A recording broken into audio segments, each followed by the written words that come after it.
Okay, so today we have a 1948 Ford F4, and we're going to try to get it running. It is free spinning, so this really shouldn't be too much of a project, fingers crossed. So as you can see in here, it has a nice flathead V8 Rouge engine in pretty good condition overall. All of the wires and everything are still connected, good. As we come across here, there are these weird can things. We're not totally sure what these are. There's 3 of them and they all come off. They have like this weird can. Not totally sure what those are, but we do have those. They connect right there. This has a nice wooden flatbed, which is kind of interesting because it is actually, as you can see here, an original Ford flatbed. Apparently, most of these trucks came with aftermarket flatbeds, and so having an original Ford flatbed, especially a wooden one, is pretty unique.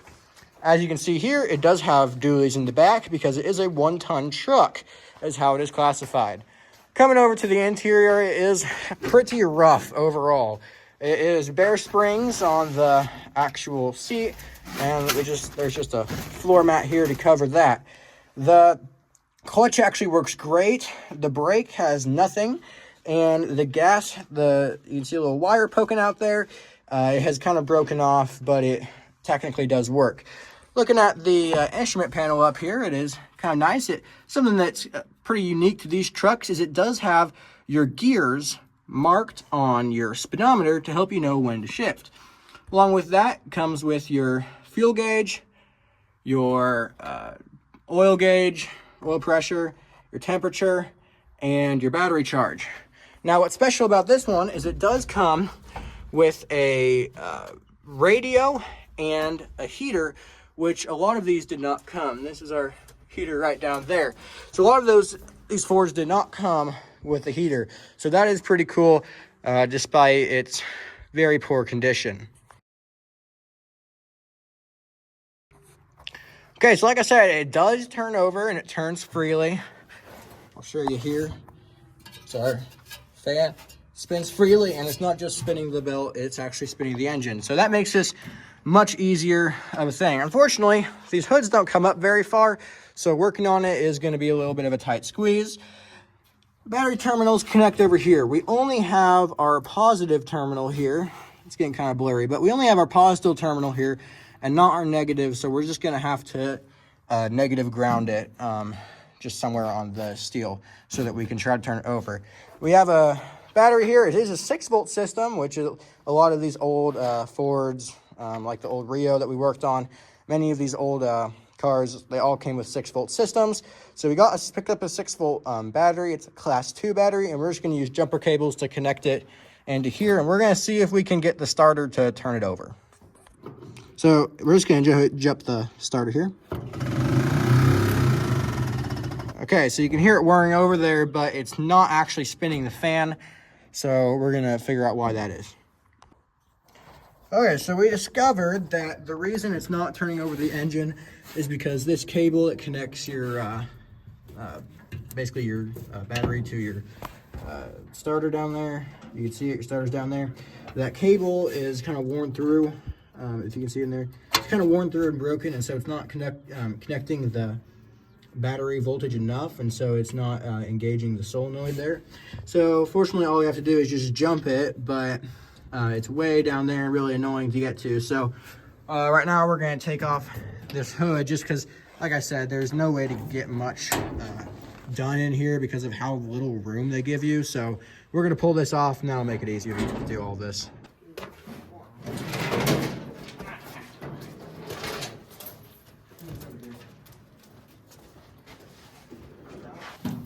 Okay, now we got the top off. That makes it much easier to see in here and see this nice flathead V8, and we can finally get all down in there. So now we can we'll just jump the starter right down to the starter for now to see if we can get it to fire off. So that's what we're doing.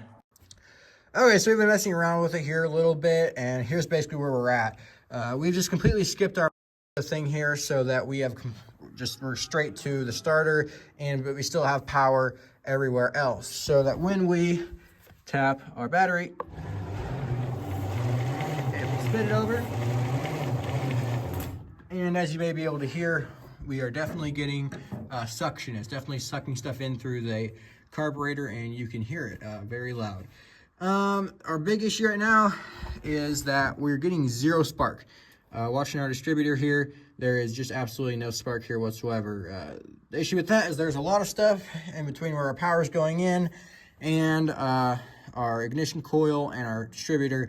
There's a lot of wiring that could easily have gone bad. So it's going to take a little bit of looking, and it's very possible also that our ignition coil has gone bad too. So we're going to have to be looking at that, and we're going to do some messing around with that. So as I said, we're not getting any spark. We think that it may be the ignition coil because we hooked power straight up to the ignition coil, and we don't seem to be getting a spark still after cleaning the point on there. So since the ignition coils aren't too expensive, I think we're going to try to just replace that and see if that helps us out.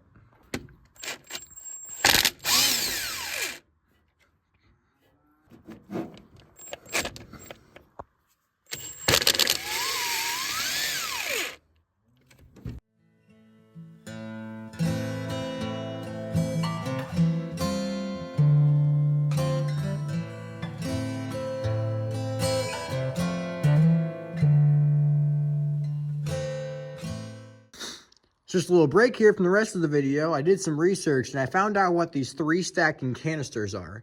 These are actually road flares, I guess.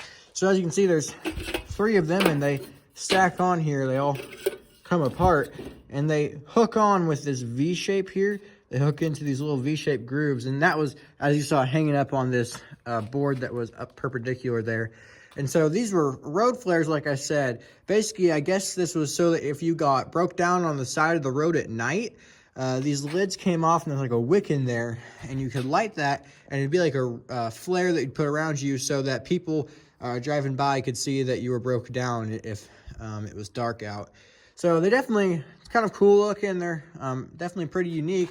I've never seen these before. So unfortunately, as you can see, they're pretty rusted out on the bottom. There's one that's in kind of half decent shape. So it'd be kind of cool to see if we could get that one to, put some more fuel in there and see if we get that one to light up again. But we'll definitely keep these to hang on the truck once we get the new wood bed, just because I think they look cool and I like the look of them. But with that, back to the rest of the video. Okay, so we weren't getting spark, and that was what was holding us back yesterday. Today's a new day.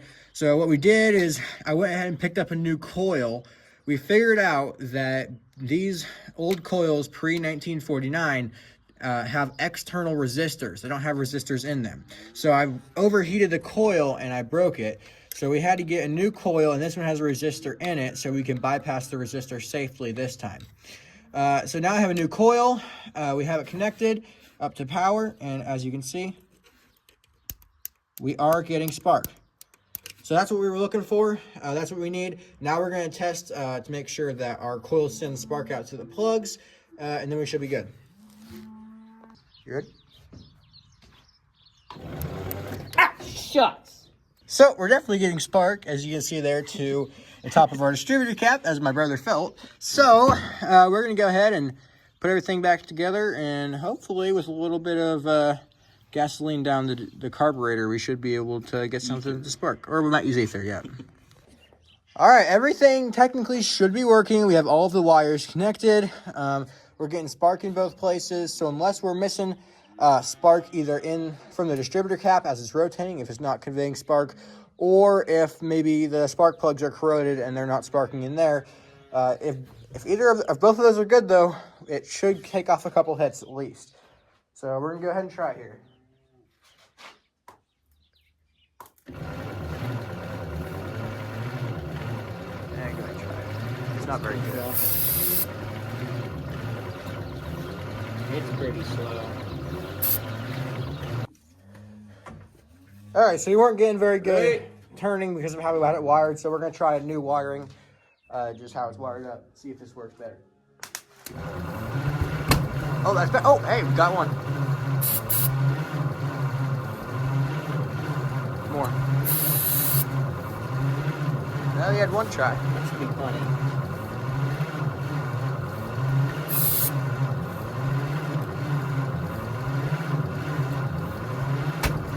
Oh, you had fire coming out your Shot fire exhaust. at the bottom. Well, hey, that's... I wonder if your spark plugs aren't just a little bit. Yeah, we'll give them a little bit. Don't. Yeah.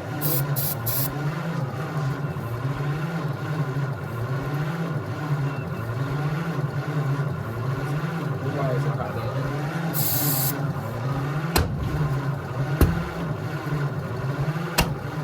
Whoop.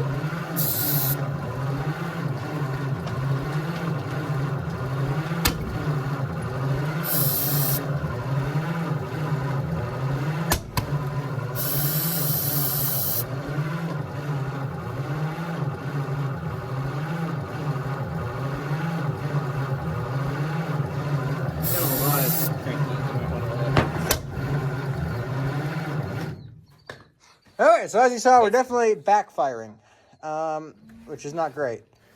We're definitely at least getting it shooting back up, which does mean we are getting a little bit of ignition. So that's at least a good start to get some ignition. I think next up, we'll go ahead and check all the spark plugs and make sure their points are all nice and make sure they all work.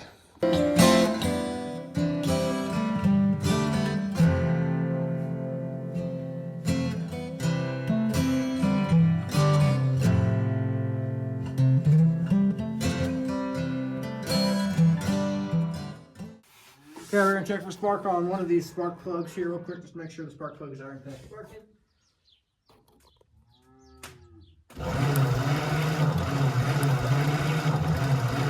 Yep. Okay. All right, so we got all the spark plugs reconnected, put back in and reconnected. So it's gonna be our second test here. Hopefully not as much backfire.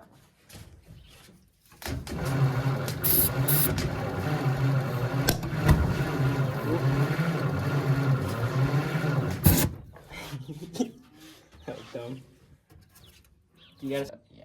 All right, so definitely backfired a little bit. Yeah, it must have a stuck intake valve. We'll keep cranking a little bit though.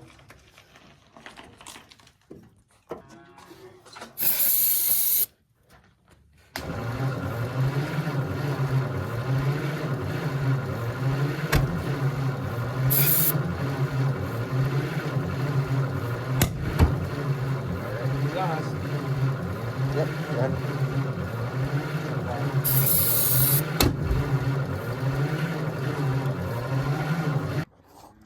All right, so we tried for quite a while. We didn't film it because it was just a lot of just turning it over and turning it over. And we're definitely getting hits here and now, here and then, but we're getting a lot of backfiring. Out the carburetor. So, you know, normally that means that we have stuck valves.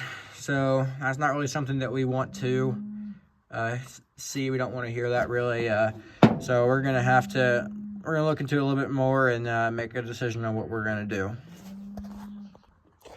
Okay, so we thought about it a little bit. Basically, we're getting backfiring, which pretty basically just means that we have a stuck exhaust valve or 2 or 3. So we're gonna, basically our next step here is just to pull all the spark plugs again and check for compression in all of them. Hopefully most of them have compression, and it's just a couple maybe that have stuck valves, intake or exhaust, either one.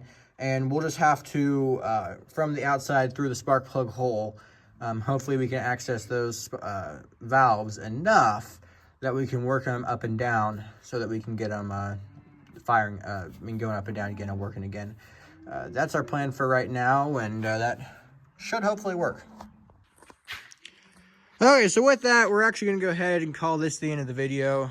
For time reasons, and because we've already done quite a bit in this video, we're going to go ahead and stop the video here. And in the next video, we'll go ahead and jump right into messing around with those valves. Thank you so much for watching this video on this Ford F4 project that we're starting here. If you like the video, please give it a like and consider subscribing. If you have any tips, ideas, or tricks, or anything that you know about this truck that would be helpful for us, please put it in the comments. We're always open for suggestions, ideas, or just nice information. So thank you again for watching this video, and we'll see you in the next part.